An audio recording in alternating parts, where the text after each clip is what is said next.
Nisa Apriliani, NPM 18751010, Program Studi Agribisnis, jurusan Ekonomi dan Bisnis semester 5A, Politeknik Negeri Lampung.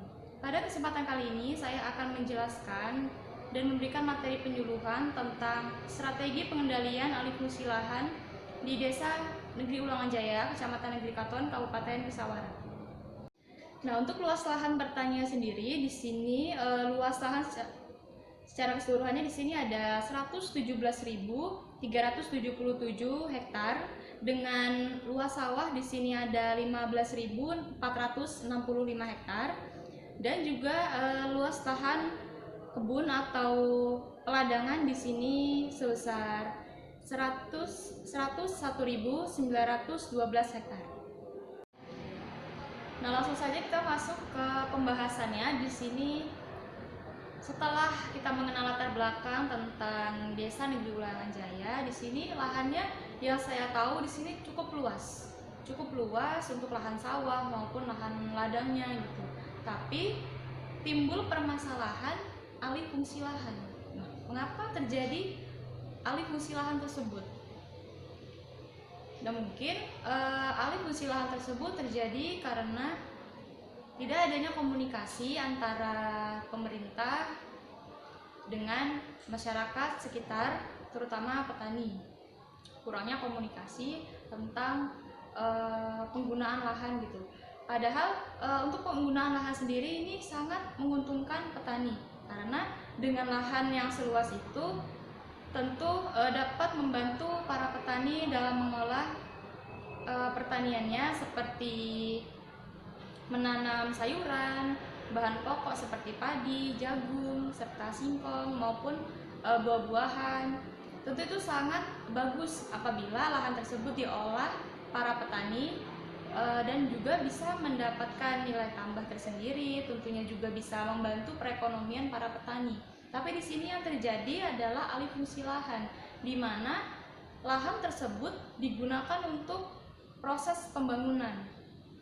Proses pembangunan ini terdiri dari pembangunan rumah, perumahan, pembangunan perusahaan, sampai pembangunan pabrik. Jadi mana dalam pembangunan tersebut kurangnya kesadaran dari yang pengalih fungsi lahan tersebut, kurang komunikasi kepada petani. Tentunya dalam penggunaan lahan pertanian itu sendiri adanya peraturan-peraturan yang mendukung. Nah, di sini kurangnya pengetahuan ataupun kurangnya solidaritas antara petani maupun si pengalih fungsi lahan tersebut tentang bagaimana sih dampak yang ditimbulkan apabila lahan tersebut digunakan untuk proses pembangunan. Tentu itu sangat disayangkan sekali.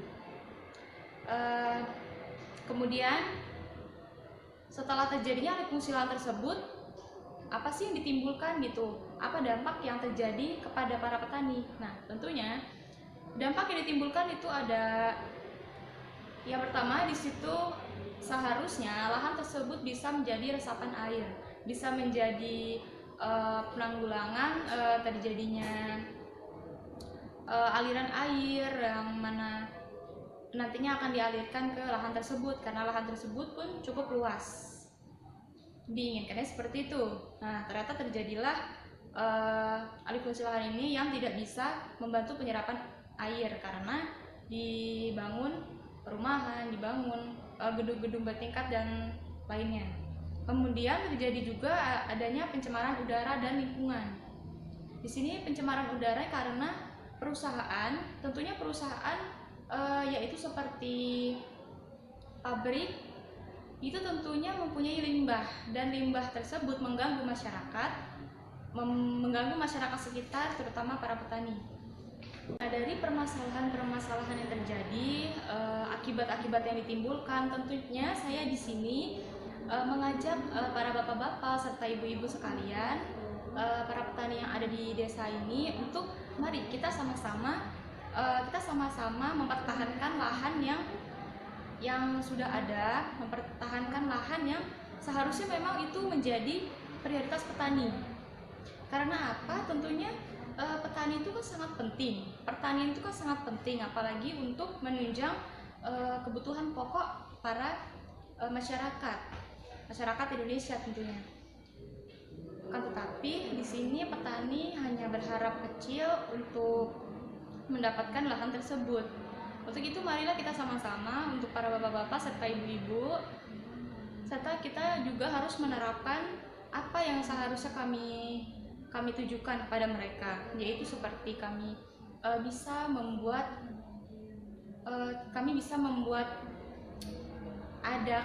kami adakan pajak untuk si pengalih fungsi lahan seperti pabrik. Tentunya pabrik, perusahaan besar itu kami berikan pajak. Pajaknya untuk apa? Pajaknya untuk para petani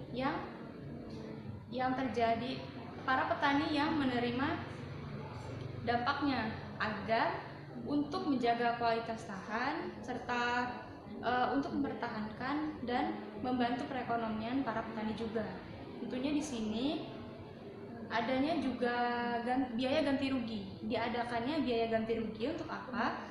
Untuk diberikan kepada petani ataupun bisa masuk ke uang kas para petani, sehingga lahan yang sudah dibeli tersebut mungkin memang kemungkinan kecil untuk dikembalikan lagi ya, tetapi bisa membayar pajaknya untuk membantu perekonomian para petani seiring berjalannya waktu, sehingga petani pun bisa menanam di lahan tersebut, dan juga yang sudah membeli lahan atau alih fungsi lahan tersebut juga bisa menggunakan lahan tersebut karena sudah dibangun. Jadi kita sama-sama seimbang, jadi kita sama-sama mendapatkan keuntungan. Mereka untung dari perusahaannya, kita untung dari lahannya untuk proses penanaman, seperti itu. Selain itu juga solusi yang saya berikan di sini untuk para petani adalah pemberian subsidi dari pemerintah untuk petani. Agar apa? Agar petani bisa mengolah lahan tersebut menjadi tanaman yang subur, yang tentunya bisa menghasilkan banyak tanaman pangan yang bisa dijual ke luar kota sampai ke luar negeri. Itu harapan kami, harapan saya juga terutama. Nah, untuk itu marilah kita sama-sama berusaha untuk mempertahankan lahan kita agar bisa digunakan dengan sebaik mungkin. Baiklah, dari materi yang telah saya sampaikan, solusi yang saya berikan, di sini saya sangat berharap untuk pada bapak-bapak serta ibu-ibu untuk kita sama-sama menyadari bahwa pentingnya perlindungan lahan pertanian di Desa Negeri Ulangan Jaya, Kecamatan Negeri Katon, Kabupaten Pesawaran. Mungkin itu saja yang bisa saya sampaikan. Lebih dan kurangnya saya mohon maaf, dan kepada Allah saya mohon ampun.